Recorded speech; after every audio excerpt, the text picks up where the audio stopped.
حبيباتي السلام عليكم، كي دايرين؟ لاباس عليكم؟ المهم انا دخلت لكم دخله سخونه ودخله ديال زربت عليكم، سمحوا لي ولكن ما عندي ما ندير، لانه بغيت نشارك معكم هذه الوصفه.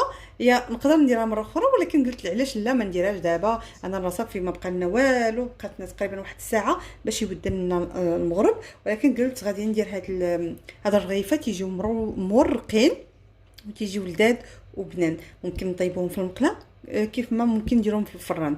ف هنا درت هاد الحشوه هادي اللي خيزو حكيناه، ودرت معاه شويه ديال الثومه، شويه ديال الكورنيشو، شي كامل طحنته كله في دقه وشحرته شويه، راه ما طايبش، غير الشحيره شويه. ودرت معاه زيت البلديه وشويه لي زيبينار، الكمون بيان سور، التوابل المعروفه ديال الشرموله. درت الكمون، درت شويه ديال التحميره، الابزار، شويه السودانيه، وكذلك درت الكمون والملحه والزيت البلديه، وما ننساش القزبر المدنوس اكيد، وشويه ديال الحامض مصير، يعني ماشي بزاف، غير طريف صغير. فهادشي كامل هاد العناصر شديتهم طحنتهم. ان شاء الله غادي تجربوا هاد الحشوه، غادي تجيكم بنينه ولذيذه ورائعه. فهنايا عندي العجينه اللي ديجا انايا كنت عجنتها وارتاحت. فيها الدقيق، دقيق الفورس مع شويه ديال الفينو، عجنتهم. ما ديوش على لاغيغ بلون، ما تسمعوا ديروا في راسكم بحال ما سمعتوا والو. المهم درت هنايا قلت لكم الفينو، شويه ديال الدقيق، شويه الملحه، وكذلك درت معلقه ديال الخل ومعلقه ديال الزيت الروميه. خليتها ترتاح وغادي نبداو بسم الله نورقوهم. اول حاجه غادي نخليو هذه تزيد تبرد واحد شويه، كل ما بردت تكون احسن باش ما تقبش لينا العجينه. هنا عندي واحد شويه ديال الزيت غادي ندهنها بيدي ونشكل الكويرات، وانتم معايا لانه بغيت ندير البث المباشر ولكن باقي قولي يلا بديتي، يلا قلتي بسم الله سهام. فلهذا نحب انكم تشاركوا في القناه وتفعلوا زر الجرس باش يوصلكم كل جديد، لان دائما مع قناه وريهم كاين الجديد. وكذلك حبيباتي تشاركوا وتبارطاجيو مع الحباب والصحاب باش العائله تزيد تكبر ان شاء الله. فهكذا تدعموني وهكذا القناه تكبر ونوصل نديروا شي حوايج جداد ان شاء الله كما سبق وذكرت لكم. فانا غادي ندير الكويرات ونحاول انهم نديرهم متساويين. هنايا راه بهذا الشكل تنهضر بالزربه لانه صافي ما بقى علينا. انا تنبغي نوجد على اتساع، ولكن من الدراري قولوا لي شكون اللي محمقين الدراري في هذا رمضان. راه ما نكذبش عليكم، الدراري لا اله الا الله، زعما صعيب الحال في رمضان مع الدراري، بالخصوص ملي تيكونوا باقيين الدراري صغار. خصهم الوقت، خصهم بزاف الحوايج. حنايا عندنا دابا الوقت تيتقلب الاوقات ديالنا اكيد انه خصنا نحافظوا لهم على نفس الريتم. انا مع انه نحافظوا لهم على نفس الريتم اللي هو انهم ياكلوا في الوقت وينعسوا في الوقت ويفيقوا في الوقت، هادشي ضروري. ولكن تيبقى ان النهار تيفيقوا، انت تكوني سهرانه وهما تيفيقوا بكر، لان فهمتيني شابعين النعاس مساكن وانت باقا مهدوده حتى تتعيا. يعني خصك لا اله الا الله يسمح لنا من الامهات بالخصوص، الله يسمح لنا من الوالدين، ولكن بالخصوص الله يسمح لنا من الامهات، لانهم هما تياخذوا اكبر يعني المشاق والمهام. الرجل مهما كان راه يعني بلاصتو معروفه، ولكن المهام الكبرى والصعبه راه تاخذها المراه مسكينه. ما عندنا ما نديرو من غير الصبر. فكما شفتوا انا هنايا لويت هاد الكويره ديالي. غادي نبداو بسم الله على بركه الله. انا راه غادي نخدم بزربه باش يعني ما غاديش نورقهم واحد الورقه ديال انتم. انا غادي تشوفوا معايا، غادي نورق وحده ياك بهذا الشكل ونحطها على جنب، وهنزيد نورق الاخرى فوالا بهذا الشكل، وهنزيد نحطها فوق منها كما تشوفوا فوالا. المهم فهمتوا القضيه كيفاش؟ فانا غادي نحاول انه نورقهم على نفس التقطه. هذه مازال ما مقداش، الاخرى هنا ما نحتاجو لا زيت لا دقيق لا والو، لانه اصلا ماشي الرغيف اللي انا تقبت كاع، هادي ماشي مشكل، هادي ما مع السهله ياك. ديما خصنا الكوزينه ما نتعصبوش فيها ونخدموا بالخاطر، لانه اكيد الا خدمنا سمحوا لي على اكيد ديرونجيتكم باكيد في الفيديوهات ديالي، ولكن هاد الكلمه اللي راسقه فيا دائما ما عندي ما ندير. ايوا بغيت نقول لكم بانه خص شويه الصبر واتساع الخاطر في كل شيء، لا مع الولاد لا مع الزوج لا في المطبخ، لانه اصلا المطبخ نفس كما تيقولوا، اولا المطبخ انا ما كنتي طالع لك الدم واخا تزوقي حتى تعياي والله ما تخرج لك هذيك الحاجه كيف ما انت باغاها. فلهذا الواحد خصو اتساع الخاطر في كل شيء، يعني هذا هو اللي خصو يكون، يعني الواحد خصو يكون عنده اتساع الخاطر باش يسلك الامور في الحياه بصفه عامه. فهنكمل هاد 4 بوحدهم هنا.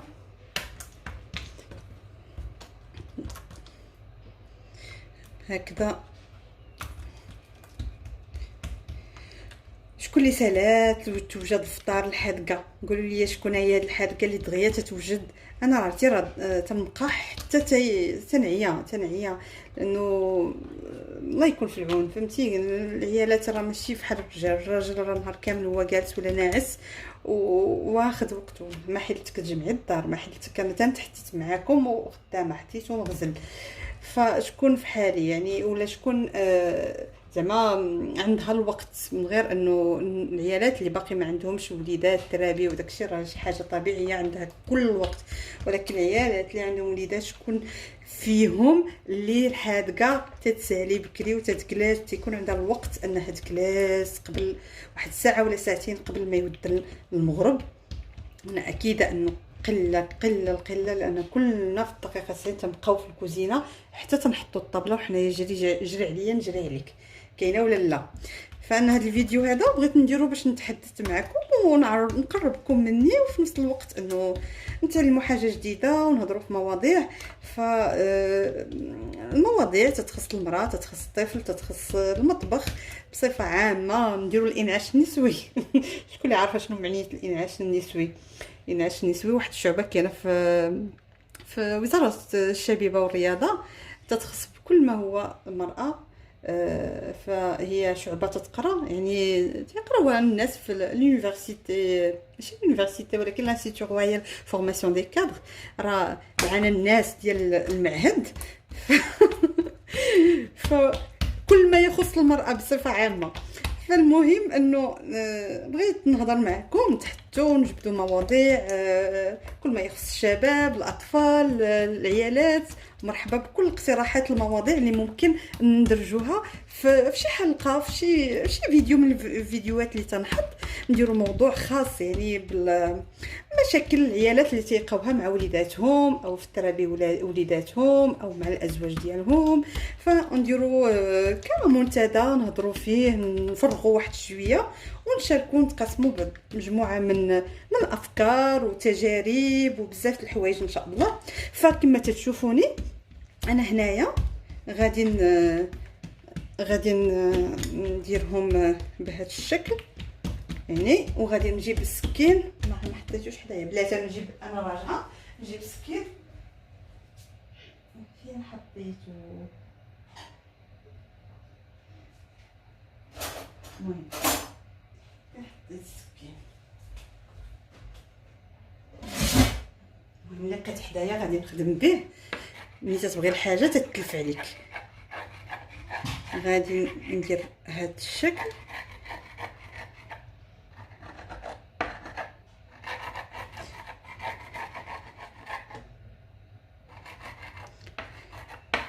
فوالا.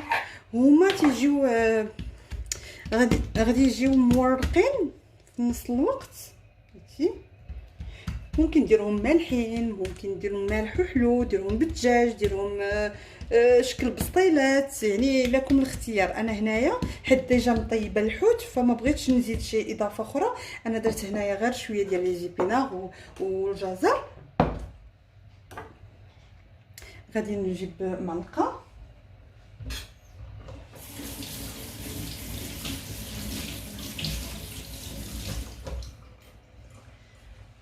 تنبغيش نكثر عليا قوه الماعن لانه تنوحل فيهم، واخا النص راه دخل ديجا لا فيسيل، ولكن باش تبقى الكوزينه خاويه ما يجي يوصل المغرب يبقاو لي غير الماعن ديال الفطور.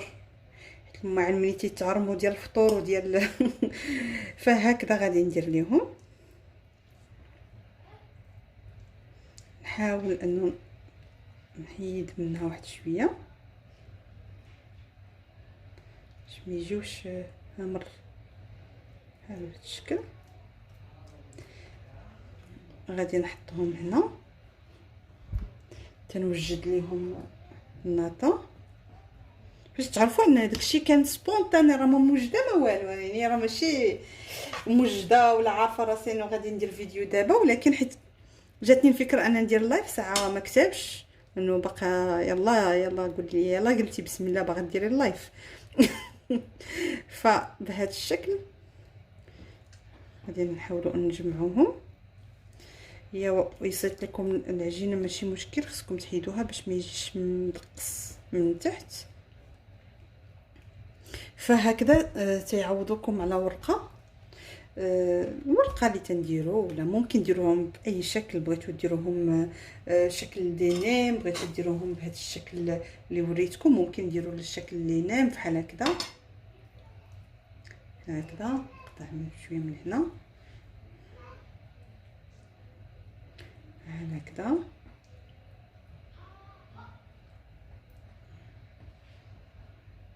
المهم حنا قبلوا على هذا الشيء، ولكن انا غير بغيت نوصل لكم فكره بانه هذه العجينه تتجي مورقه وتتجي رائعه.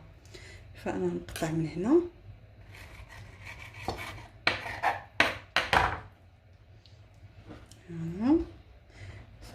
شكل دينام، شكل سيجار، ممكن نديروها مثلثات، ممكن نديروها باي يعني هاد العجينه كما قلت لكم السر فيها هو داك المعلقه ديال الخل.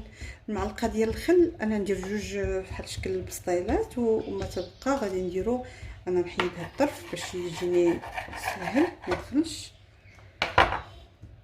فوالا ممكن ديروها على الشكل اللي نتوما حبيتو، يعني راه ماشي اشكاليه انكم تفنوا فيها كيف ما بغيتوه، ولكن راه تتجي رائعه وتتجي هشيشه ومقرمشه في نفس الوقت. يعني راه معنا باش ما يتحلش لينا في ما نقليش، حيت انا ضد القليان، ما عنديش مع القليان.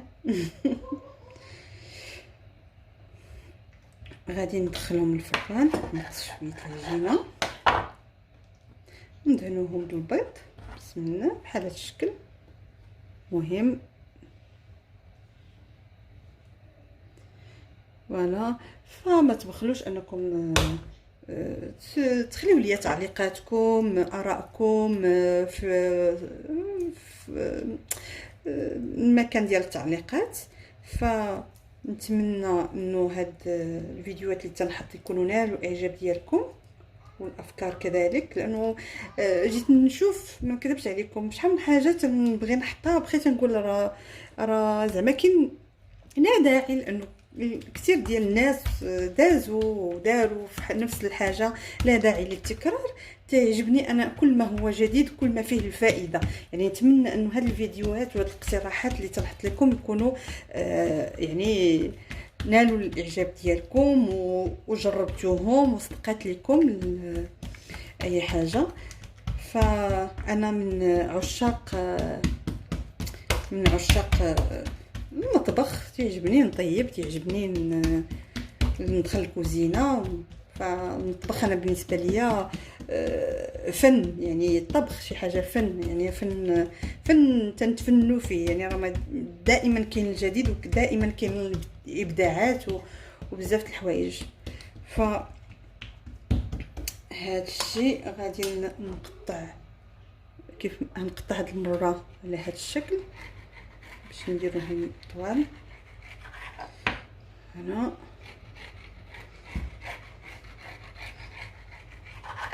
واللي بقى غادي نديرو نحيد هذه من حدايا.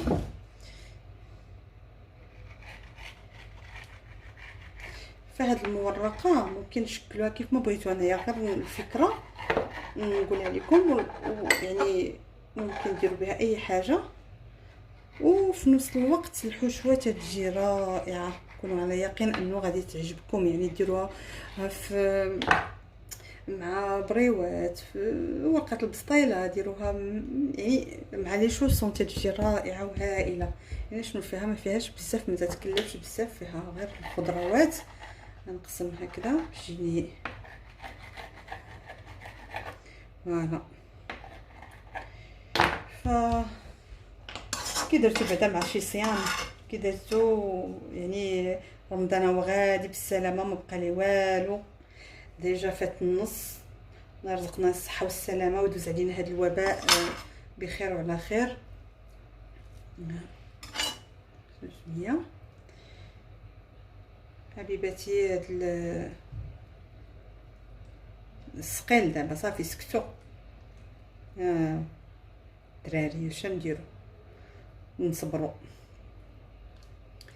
كي داير الجو عندكم في المغرب؟ الجو عندكم فين ما كنتو؟ اكيد ماشي المتتبعين، ما عنديش غير من المغرب، عندي متتبعين تبارك الله من اوروبا ومن. كي داير الجو عندكم؟ نتمنى انه هادشي يدوز بخير وعلى خير. كذبش عليكم لانه بدينا تنعياو، واخا انه حنا قالوا لنا غدا غادي يفكوا لنا الكونفينمون، ما يبقاش الا داك الحجر الصحي في واحد المنطقه اللي انا فيها. صافي بارتي من هذوك الناس اللي غادي يسالي عندهم الحجر الصحي، ولكن هذا ما تعنيش انه الواحد يبقى داير اتونسيون. لان الوليدات، انا ولدي كاع ما نصيفطو للمدرسه، لا الصغير لا الكبير، انه مكذبش عليكم مع هادشي اللي ولينا تنسمعوا. الوليدات وليدات يعني ما عارفينش، ما واخا توصيهم تتعي، بالخصوص الدراري الصغار راه ما تعرفوش يعني بحالنا حنايا. فانا باش ما نطولش عليكم هنبدا بهادو، غادي ندخلهم الفران، وحتى هاد الشيء ما تيدارش بوز، ماشي مشكل، بقاو معايا. بغيت ندير بوز باش نمشي نقضي شغالات اخرى، ولكن بما انه مازال القضيه مطوله خليكم معايا. مرحبا بكم اليوم معايا، اليوم معروضين عندي. ف غادي ندير عاوتاني بهذا الشكل.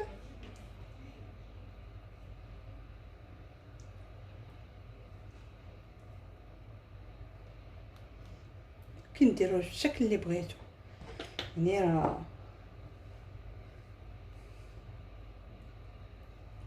وي تخربيقه زربيقه. ضحكوا واحد شويه اولا، ماشي كلشي خلا. واحد خويا تيقول لي ياك غادي تكال غادي تكال، ما كي تتزوقي وتزوقي وتزوقي كلشي غادي يتكال. ورا هذا انا غير نوريكم بانه ممكن نديروا بها اي حاجه. هادشي معطى الله. فنكمل.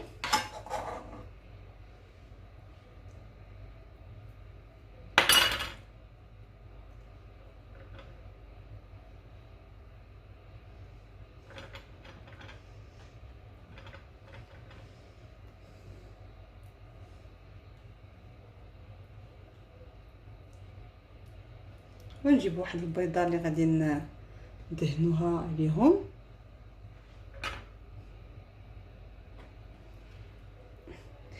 يا راه هادشي بيني وبينكم ديال التسجيل وديال الفيديوهات، وكيفاش شحال هادي ملي كنت نتفرج وتنسمع شي وحده تقول راه فيها تماره، وكنت نستهين بالقضيه. يعني تنقول كيفاش تماره، يعني قبضت كاميرا وفيلمي. ولكن لا، بيني وبينكم والاغلبيه غادي يوافقني الراي انه مني تنبداو ندخلوا في هاد الشيء ديال اليوتيوب ولا اي مجال فيه التصوير، راه ماشي ساهل باش هز كاميرا وجلست فيلمي ودير مونتاج وقاد من هنا وجد من هنا. يعني راه زعما راه خدمه، ما نكذبش عليكم، راه خدمه فعلا خدمه.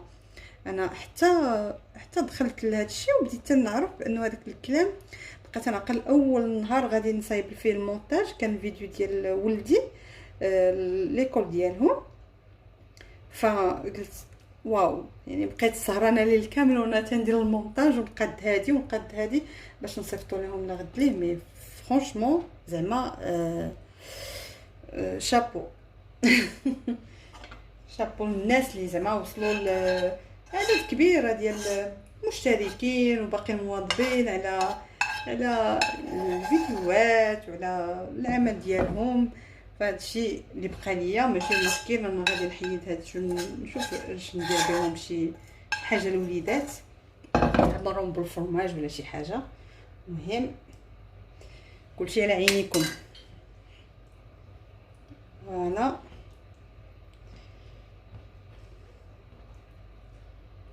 فمعايا عديد من الاخوات في القناه اللي ترحب بهم، حتى هما عندهم قنوات، وتيسعدني انني جاوني اقتراحات ان بور لا كولابوراسيون.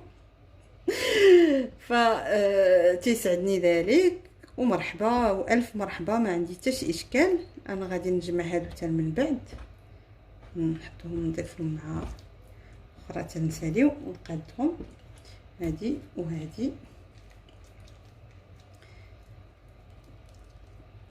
انا العجينه اللي بقات ليا تنخليها وندير بها شي حاجه اخرى.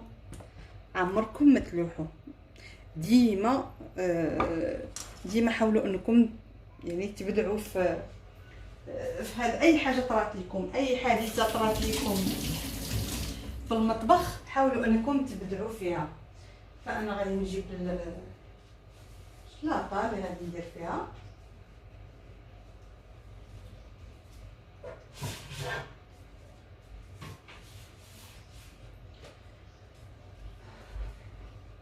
حاول انه الكميه قليله نديرو غير في هادو، ونجيب بابي كويسون. حمزه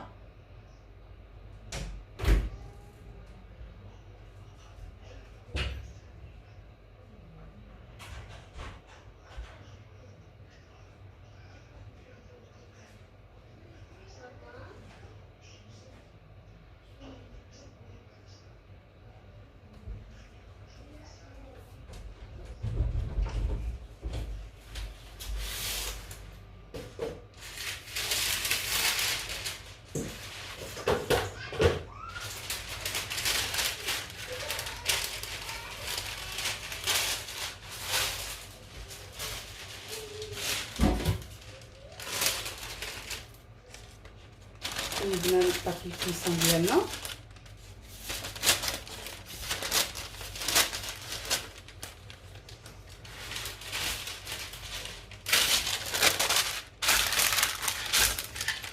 غادي ندير البيض باش خصنيش ننساه.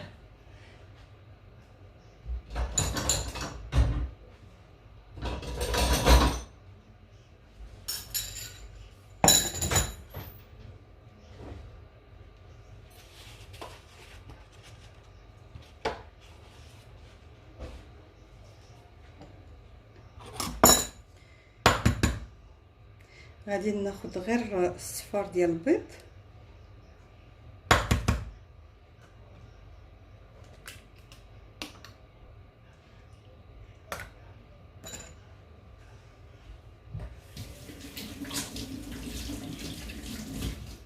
ممكن ديروا فوق منهم فرماج. انا مابقاش عندي الفرماج، مي عندي كامونبير، نقدر ندير شويه ديال الكامونبير فوق منهم مزوق تيجي حتى هو زوين. مابقاش عندي الفرماج غابي، تنمشي نتغدى. وهذه مناسبه انه نشوفوا العالم الاخر، انه هذه مده وحنايا حنا مسدود علينا.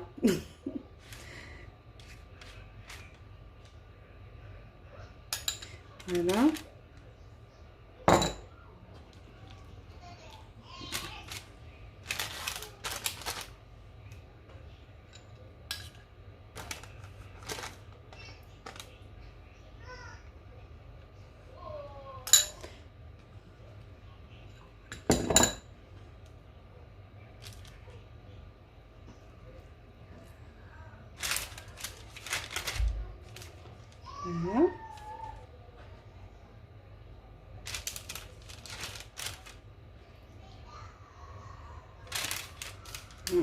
يمكن هادي جاو صغار ماشي مشكل، انا غنقادهم.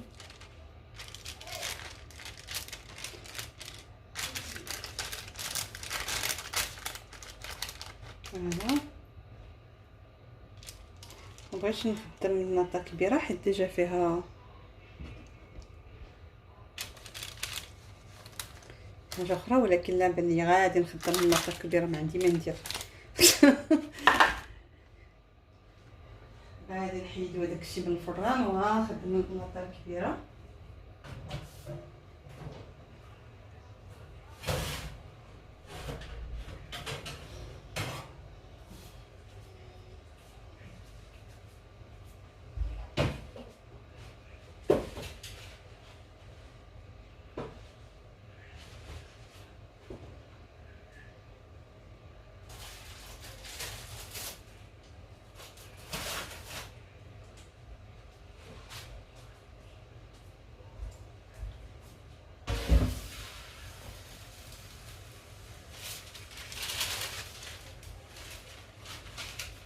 اللاطه سخونه، غادي نجيبها هنا.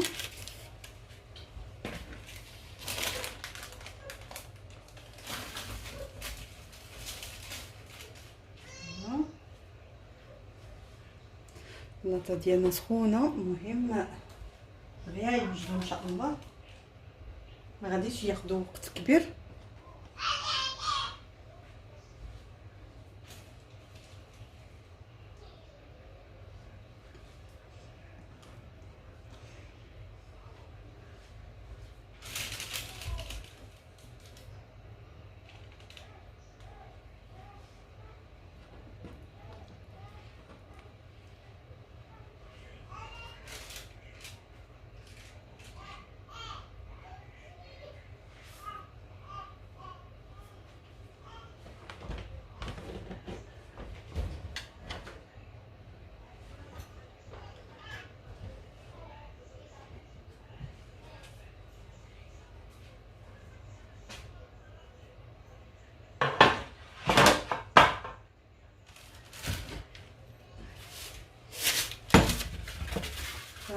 غادي ندهنهم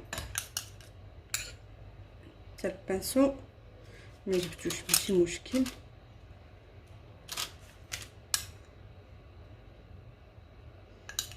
داكشي ديال الزربه الدقيقه 90 باغيين نوجدو باغيين. المهم حبيباتي ما ديوش على، المهم هو المعنى كما تنقول دائما، كاين المعنى ولا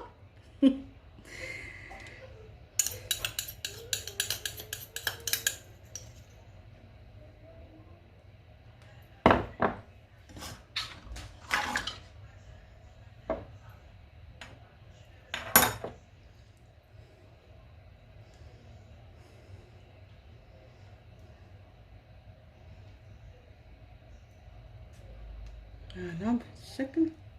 كونوا على يقين انه المهم هو الفكره انه وصلتكم، وابخي مره اخرى ونعاودهم معكم على اتساع مع هذا الشيء ديال الزربه. ما عندنا ما نديرو.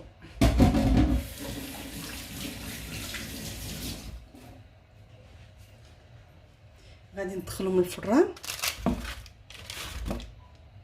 وبقاو معايا حتى يكونوا واجدين. الفران غادي يكون على درجه 180 درجه تقريبا، هو ديجا كان سخون، راه نقصت منه. الا كنتو يلاه ديروهم تقريبا درجه 180 بحال هكذا، والوقت عينكم ميزانكم حضيوهم، راه ما تياخذوش بزاف الوقت، راه دغيا تيوجدوا. انا هنايا هادشي اللي بقى غادي نورقو نديرو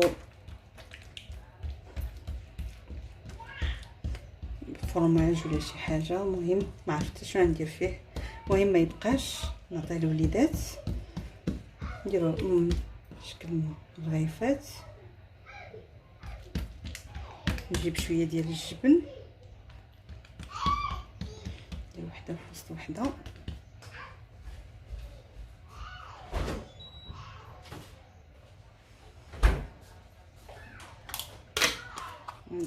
عندي ولدي عزيز عليه الجبن ديال الماعز، فغنديرو شويه ديال الجبن هكذا.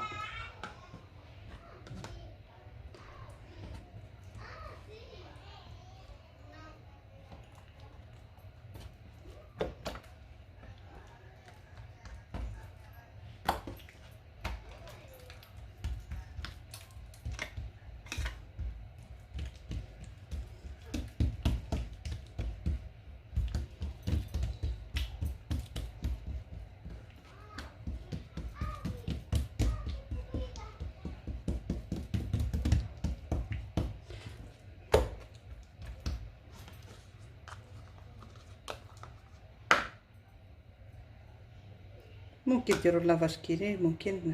هاد القضيه ديال الجبن انا كنت باقا تنعقل واحد العام، المهم كنا معروضين عند شي ناس ايرانيين، فداروا لنا الخبز، باقا تنعقل هذاك النان ديالهم في المقله، وداروه بحال هكذا بحال هذا الشكل، وداروا معاه الفرماج لافاج كيري، داروا معاه لافاج كيري، عرفتي لذيذ يا سلام، جا روعه.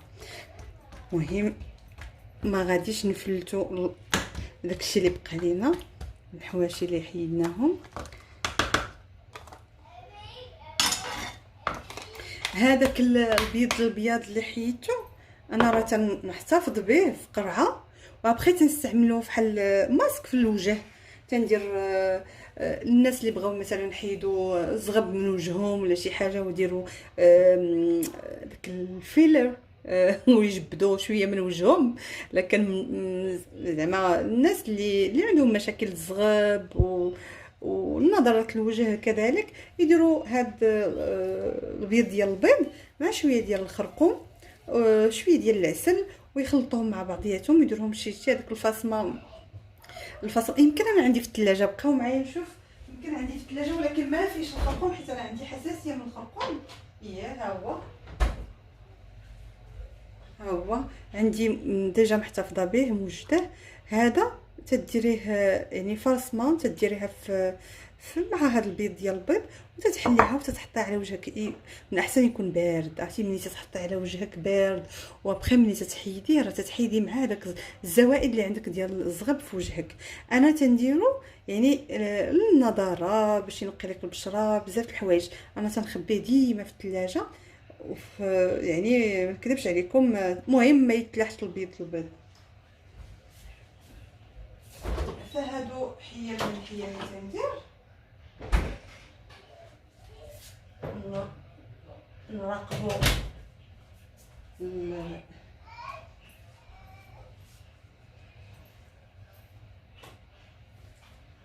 شنو نسميوهم، رغيفات، مسيطيلات، المهم شنو نقول لهم فطائر محشيه، المهم ما عرفتش شنو نسميهم. قول لي اقتراحاتكم باش المره الجايه ان شاء الله ندير فيديو زوين ونقيم قاد يعني بهاد الحشوه، ونعطيكم التفاصيل ديال هاد الحشوه. بقيت نعقل بواحد السيده مشينا عندها، كنا معروضين ودرت لنا بسطيله، يا سلام هذيك البسطيله لحد الساعه عرفتي ما بغاش تنسى ليا. هذيك البسطيله فيها الخضروات، فيها غير الخضروات، يعني فيها القرعه باقا عقله، خيزو، شامبينيون، مهم يا سلام يعني. ودايره معاها شويه ديال الدجاج ولا الكفته، اللي بغيتو ديروا معاها، ولكن السر في داكشي راه ما فيها لا توابل لا والو، يعني فيها شويه البزار وشويه ديال الكمون ولوجاست، يعني القشور ديال الحامض مشحرهم معاها، وانا جربتها مرارا وتكرارا. عرفتي ودرت تدير معاها الفرماج، راه ما تسخيش بها، فين تبان بسطيله الحوت ولا داكشي كامل، عرفتي، مع الهريسه وزويتينات. نشهيكم تتجي رائعه ان شاء الله. من هنا قدام نوجدوها مع بعضياتنا. يعني شويه الوقت مازال خاصني، انا عارفه بانه مقصره في الفيديوهات، يعني ماشي انسان، ماشي شي وحده مواظبه في الفيديوهات، ولكن هذا الغالب الله راه مع الوليدات، وراكم عارفين الاجواء تاع رمضان كيفاش تكون. يعني سعدات لي ولادو كبروا، ولكن ما عندنا ما نديرو. كلنا والدينا دازوا من هنا، وكلنا غادي ندوزو من هنا، وتا هما غادي يدوزو من هنا، ما عندنا ما نديرو، هذه سنه الحياه. هادو الرغيفات لا شنو ديالنا راهما في في الفران. دابا غادي نورق هذه وغادي نطيبها، ندير المقله. وليدي حماق عليه هادشي المسمن، بالخصوص الا كان فيه الفرماج ياي. واليوم بالخصوص صايم. شكون وليداتو اللي بداو تيصوموا؟ انا هو باقي ما حقش عليه، مي هو يبغي يشارك معنا هاد الاجواء ديال رمضان، ويفطر ويقول الدعاء ديال الصيام. تبارك الله ما شاء الله، هو من ناحيه الصلاه تيصلي، تيحفظ واحد شويه ديال القران. يعني عرفتي الغربه راه ماشي سهله، ولكن ما شاء الله عليه زعما راه هو غادي مواظب. يعني المهم والبارحه ما صامش، ولكن اليوم صام، وقال لك غدا يقدر يصوم. ما حدو هو جالس لي كونفيني باسكو ما يرجعش من المدرسه. حيت عندك الاختيار، يا ترجعي وليداتك يا جلسيهم حداك. يعني لك الاختيار باش ما يهزوش. انا جاتني بهاد تيغامروا، والله غامروا بهاد القضيه هذه ديال الدراري يمشيو للمدرسه، لانه ما عندها حتى شي معنى. وليداتهم ما يعرفوا لا يديروا لا لي ماسك لا ليجيان سكولير، لا ميتريس تبقى من موراهم دير هادي جلس هادي بحرا يلا يسمعوا ليها عاد باش ليجيان. لا انا بالنسبه ليا هادي اكبر غلطه داروها هنايا، والله العلي العظيم. ما عرفتش شكون اللي غادي يعني اللي غادي يدي ولادو في هاد الظروف هادي ديال انه كلشي الناس مرض كلشي. يا ربي السلامه، الله يحفظنا. اكيد كل يكتب لنا المكاتب الخير، ولكن الوقايه خير من الف علاج.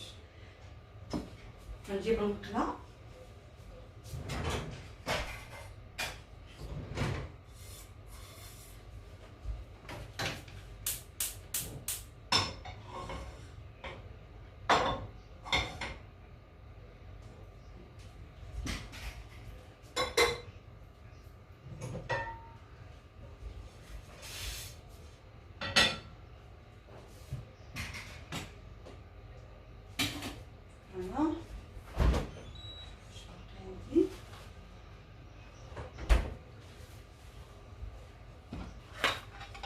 في نفس الوقت انا غادي ندير واحد البطاطا تنديرها تتجي رائعه، نوريها لكم.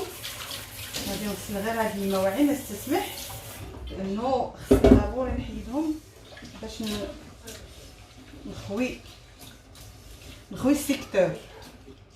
في اللي يمشي يجي ويجي يمشي يجي، شي حاجه تجي وشي حاجه تمشي. فوالا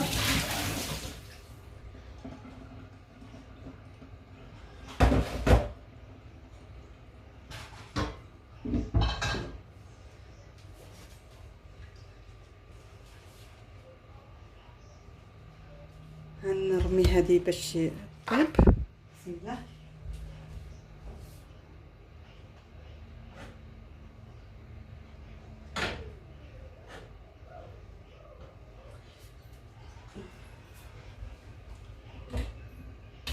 عندي هنايا هاد البطاطا مقطعه على هاد الشكل، الا شفتوا ما مخليهاش طويله ولا شي حاجه، مقطعه هذه مغسول مبخراها. غادي نضيف ليها واحد راس ديال الثومه،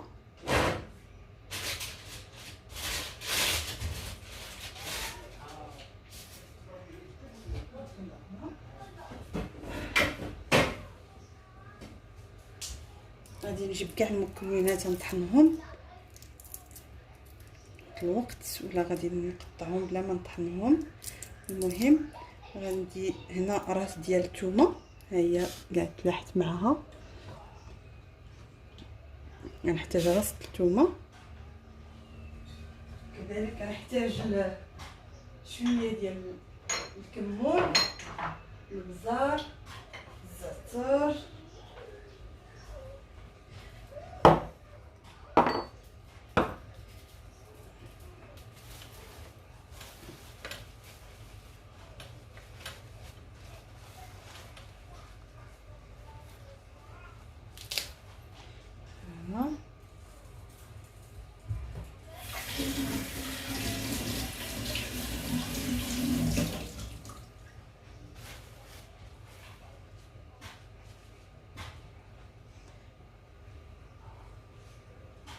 غادي نمسح من هنا.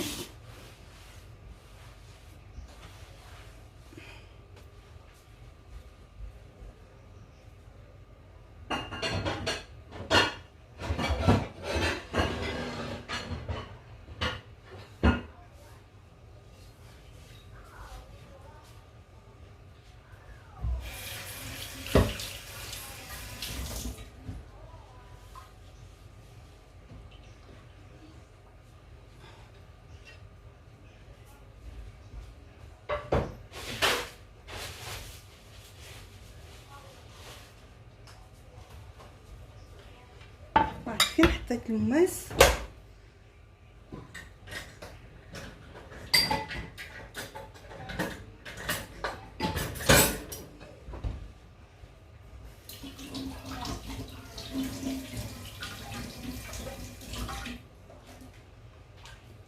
غادي نقطع الزبر.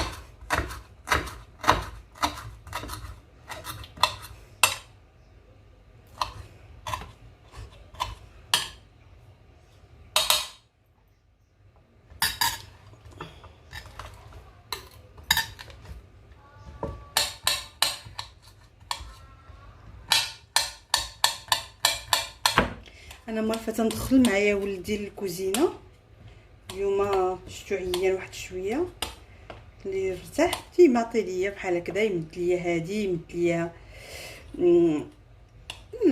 اي حاجه يمدها ليا، ماشي تيعاونك، يمد ليا جيب ليا الزيت، جيب ليا الطحين، جيب ليا هادي، جيب ليا هادي. واخا بعض المرات تيعيا ولكن تنقول ليه عاون ماماك، يهز الطابله، يمسح الطابله. المهم هو انه يشارك، يدير شي حاجه تعجبو الحال. تعجبو الحال. مره يقول يا ماما ندير لك هادي، نقاد لك هادي، تنقول ليه ما تنقوليش لا، تنخليه على خاطرو، تنقول ليه يلا وريني شنو تقدر دير.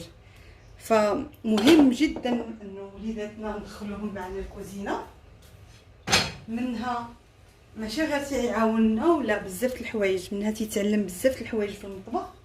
اهمهم انه بالنسبه لحنايا هنايا في الغربه لو لونغاج، ولا تعرف بانه هذه راه توما، هذه لاي، فهمتيني؟ يعني تعرف بانه كل حاجه المرادف ديالها هو عارفه بالفرنسي، ممكن تعرفها بالعربيه، فهمتي؟ عارف هذه شنو هي، شنو هو الهيل، شنو هو يعني بعض الحوايج اللي زعما كاين انسان تيداو لهم فوكابولير، مصطلحات جداد، حوايج جداد، يعني تيتعلم. هو معكم في الكوزينه هو تيتعلم. غندير هنايا شويه ديال الزيت بلديه، هذا ما تيعنيش انه لا راه ما خصناش ندخلوا وليداتنا، لا. وهنا تيعلموا انه من يكبر يكسب انه يكون اوتونوم، يتعلم شي حوايج في حياته، وما يكونش دائما معول على الاخر، لا على مراته من يكبر. انه عديد من الاولاد يعني للاسف هذا هو الرائج عندنا في المجتمعات ديالنا العربيه الذكوريه، انه الراجل ما خصوش يدخل الكوزينه، الراجل ما خصوش يعاون، الراجل بزاف الحوايج. ف انا ما كذبش عليكم ضد هذه الفكره. الراجل خصو يدخل الكوزينه، واخا انا الراجل ما تيدخلش معايا الكوزينه، ولكن ولدي تنعلمو انه يدخل الكوزينه يعاون. تيقول لي ملي انا نكبر غادي مراتي غادي نعاونها، غادي فهمتيني؟ هادشي تيترسخ من الصغر. يعني لا رسخنا هاد المبادئ لوليداتنا هما صغار، كونوا على يقين انهم من يكبروا يعني هيكسبوهم في الحياه ديالهم. يعني انا تنشوف من الوالد ديالي، ديما تنقول لكم الوالد لانه هو المثل الاعلى ديالي وتنفتخر به بزاف. ماما انا با ماتون نام فياتا واخا ماما، واخا ماما. ف يعني تنشوفوا من صغرني وانا تنشوف، نعم ماما، تنشوفوا انه تعاون ماما، واخا هو خدام هي خدامه في الدار اكيد، ولكن تيتعاونوا، فهمتيني؟ كاين داك مريضه اجي نعاونك، كاين هذاك الحس ديال التفاهم ديال اشنو تدير. ها هو العوين الكبير هو اللي جاني دابا. اشنو تدير ماما؟ نو نو نو نو نو نو سي با جوي لا هذا نو. Hamza, agis, ferme la porte derrière toi, Khalid. Merci. Au revoir. Au revoir. Bonjour. Hein? Bonjour. Sire. Agis. Tu veux manger? Tu veux faire nam-nam? Nam-nam, agis nam-nam. Agis nam-nam. Agis هاك. هاك nam-nam. Tiens. هاكا سير انت وقتك. يلا سير عند حفصه ودير النمنم. يلا سير تيان. سير حدا ابي ودير النمنم. يلا سير. يلا وقدي شي شغل نتيا وجمعي وهضري وتحتي والو ما يخليوكش. ما عرفتي شنو نسيت؟ لا ما نسيت شي حاجه. نسيت البابريكا، شويه الزعتر،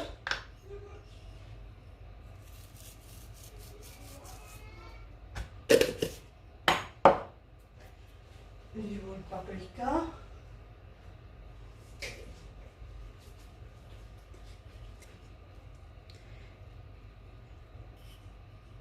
ندير شويه. اللي ما بغاش التحميره يدير السودانيه، اللي بغا. انا حيت الوليدات غادي ياكلوا معنا ما غاديش ندير دابا السودانيه. غادي نخلط هادشي كامل. هنا فوق العافيه، وغنخليهم ماشي يتشحروا، غادي يتشحروا مزيان حتى يتقرملوا. انا نحطهم دابا فوق العافيه، ما ندخلهمش الفران، نحطهم نيشان فوق البوطه، نبقى كل شويه شويه نحركهم حتى يتقرملوا.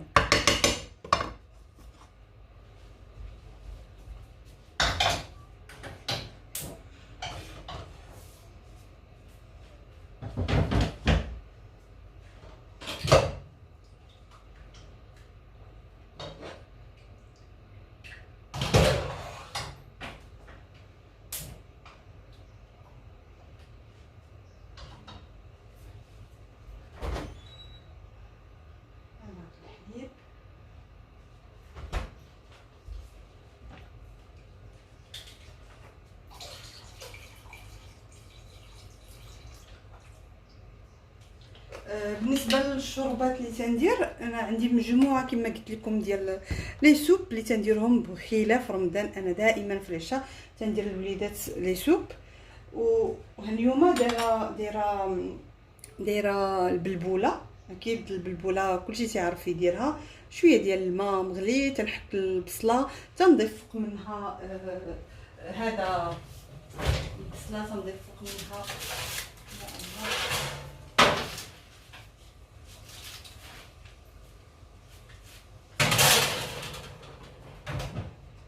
تنضيف فوق من البصله البلبوله ديالنا اللي تنكونوا ديجا غاسلينها، و تنزيد شويه الزعتر ولا زعتره، مليحه، كمون، بزار، وتنخليها تغلى طيب مزيان. عاد باش تنضيف الحليب حتى الاخر، عاد باش تنضيف نفس الطريقه اللي صاوبت بها الشوربه ديال الشوفان، تنديرها مع البلبوله، يعني ما كاينش شي فرق.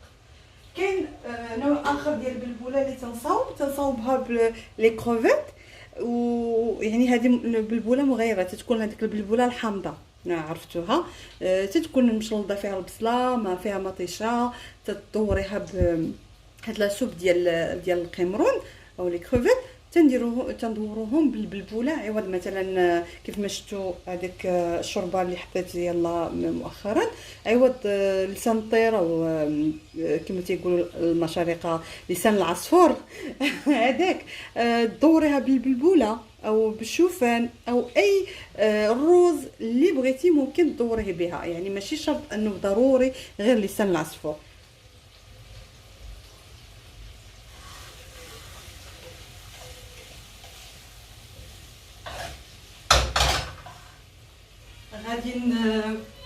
غادي نوريكم من بعد ما غادي يسالوا هاد المملحات ديالنا اللي وجدنا مع بعضياتنا.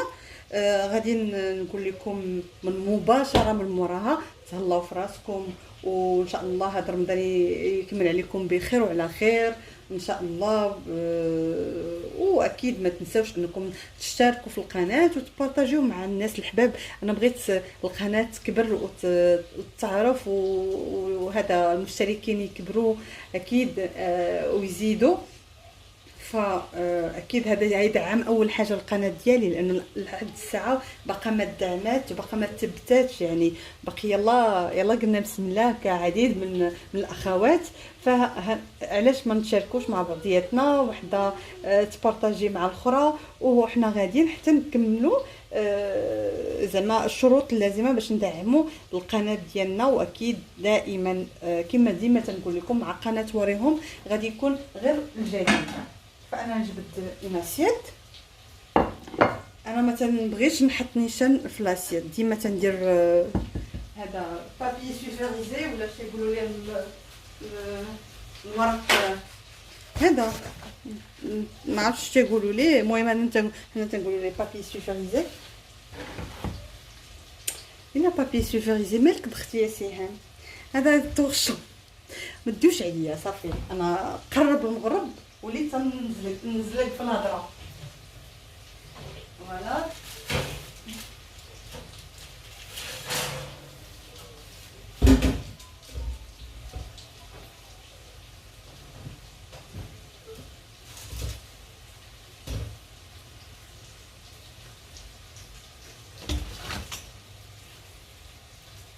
نجيب نحطهم هنا حيت سخون.